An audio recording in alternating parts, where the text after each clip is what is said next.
ఎన్నో ఏళ్లుగా సేవా కార్యక్రమాలు చేస్తూ ఉన్నారు. హైదరాబాద్‌తో మీకు ఎంతో అనుబంధం ఉంది. అక్కడే పుట్టి పెరిగిన వ్యక్తి.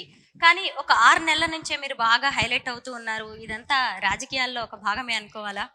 తల్లి విధి అనేది చాలా పెద్దదమ్మా. కాలం అనేది అంతకన్నా అద్భుతమైన దైవశక్తి. ఏది కూడా మనకు చెప్పి రాదు, మనకు చెప్పి చెయ్యదు. కానీ నేను సంవత్సరంగా 365 రోజులు పనిచేస్తున్నాను తల్లి.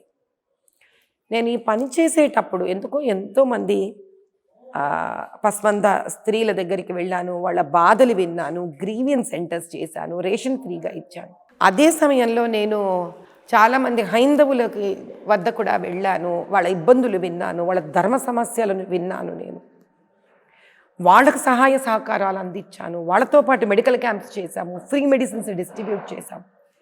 ఏమిటి అంటే ఇది వరకు చాలా ప్రాంతాలకు చేసేదాన్ని ఇప్పుడు కాన్సన్ట్రేటెడ్గా ఒక స్థానంలో ప్రతిరోజు అందులో 45 రోజుల మహాయజ్ఞం చేశాం మేము.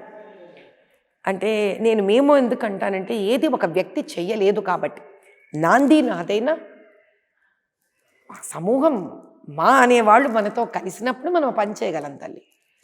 భారత భాగ్య సమృద్ధి యజ్ఞం చేశాం మేము సీతారాంబాగ్లో 45 రోజుల పాటు. సహస్రచండీ సహిత అతిరుద్ర కామేశ్వరి యాగం చేశాం. ఆ నగర సంకీర్తనలు చేస్తూ 20 రోజుల పాటు రోజుకు 6 గంటల పాదయాత్ర చేశాం మేము. అంటే వీటిలన్నిటి దృక్పథంలో మీకు రామప్రతిష్టాపన ముందు 7 రోజులు 7 అసెంబ్లీ కాన్స్టిట్యున్సీస్లో సీతారామ కళ్యాణం చేయడమే కాకుండా మా రామచంద్రుణ్ణి అమ్మవారితో వివాహం చేయించడానికి ఆ 7 కాన్స్టిట్యున్సీలో కూడా ఊరు వాడ మేము పల్లకి మోసాం. హైందవ ధర్మ సంస్థాపనకు హైందవులను ఏకత్రితం చేశాం. కుమ్మరవాడి, కమ్మరవాడి, దాని తర్వాత కోమటివాడి, అట్లా అసలు మీకు ఇది అది అని లేకుండా బసవ సమాజు, నోరెల్లి సమాజు, అగర్వాల్ సమాజు, దాని తర్వాత మీకు మోచి సమాజం, అసలు ఏ భేదాలు ఉండకూడదు. హైందవ ధర్మం అంటే అందరినీ ప్రేమించే ఒక మాతృత్వ భావము ఉన్న సనాతన ధర్మము. అంటే ముస్లిమ్స్ని, క్రిస్టియన్స్, జైనులు అందరినీ సమాన దృష్టితో చూస్తారా తల్లి? వాళ్ళందరూ ఈ భారత భూమికి సంబంధించిన వాళ్ళు. ఆ భారత భూమికి ఆ తల్లి వ్యత్యాసం చూపించి పంట పండిస్తోందా? ఆ తల్లి వ్యత్యాసం చూపించి వాన కురిపిస్తోందా? మనమెవరు తల్లి వ్యత్యాసం చూపించేవాళ్ళం? వ్యత్యాసంకి 2 ఉంటాయి తల్లి. నువ్వు అధర్మం చేస్తున్నావా, ధర్మం చేస్తున్నావా, నువ్వు న్యాయం చేస్తున్నావా, నువ్వు అన్యాయం చేస్తున్నావా అనే 2 ఉన్నాయి తప్ప అన్యాయం చేసేవాడిని ఎవరైనా సరే క్షమించేది లేదు. అంటే మనుషుల్ని మనుషుల్లా చూడాలి కదండి మేడం, మతంతో సంబంధం లేకుండా. అదే అంటున్నాను కదా తల్లి, మనిషిని మనిషిగానే చూడాలి. మతం ఏమి తల్లి? మతం లేదంటున్నాను. ఈ భారతమాత మతం చూసి వర్షం కురిపిస్తూ ఉందా? ఈ రైతు పంట పండించేటప్పుడు ఈ మతం వాడికి భోజనం వెళ్ళాలి అని ఆ రైతు పండిస్తున్నాడా? ఆ బార్డర్ మీద కాపలా కాసే సైనికుడు నేను ముస్లింలకు హిందువులకు కాస్తున్నానని సైనికుడు అక్కడ కాస్తున్నాడా? ఒక వైద్యుడు వైద్యం చేసేటప్పుడు నేను హిందువుకి చేస్తున్నానా, ముస్లింకి చేస్తున్నానని చేస్తున్నాడా?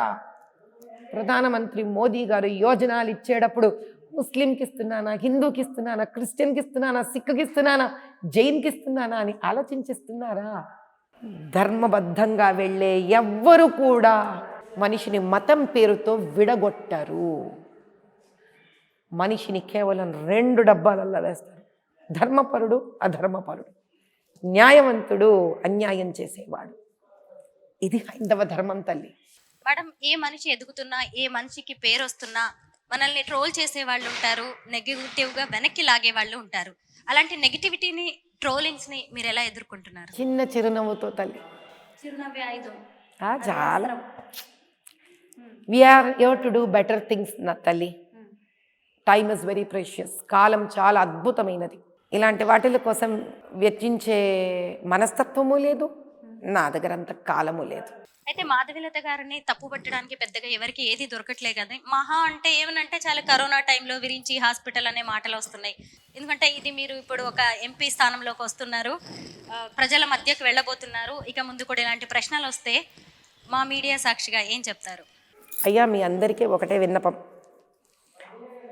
విరించి ఆసుపత్రి కనుక న్యాయాన్యాయాలు ఏవి చేసి ఉన్నా క్షమించని ఒకటే ఒక సంస్థ న్యాయాలయం.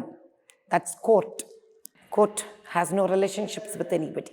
ధర్మ నిలయమైన ధర్మ సంస్థాపన చేసే కోర్టులు, న్యాయాలయం 2 సార్లు కూడా విరించిని కించిత్ తప్పు లేదని, మా పక్కన ఏ తప్పు మేము చేయలేదని, మమ్మల్ని న్యాయబద్ధంగా మేము కరెక్ట్ అని మమ్మల్ని నిరూపించి పంపించేశారు. ఎంతకన్నా నేను చెప్పుకోవడానికి సర్టిఫికెట్ ఏముంది తల్లి? When court has decided that I'm truthful during all my rain of Covid, ఇంకా దానికి నేను వేరే ఏం సమాధానం చెప్పక్కర్లేదు. న్యాయాలయమే మాకు ముద్ర వేసేసింది, మేము ధర్మబద్ధంగా పనిచేశాము, 2 సార్లు మాకు కోవిడ్ పర్మిషన్ ఇవ్వాలి, మాకు అధర్మంగా తీసేశారు అని చెప్పేశారు వాళ్ళు. అంతే. Thank you madam.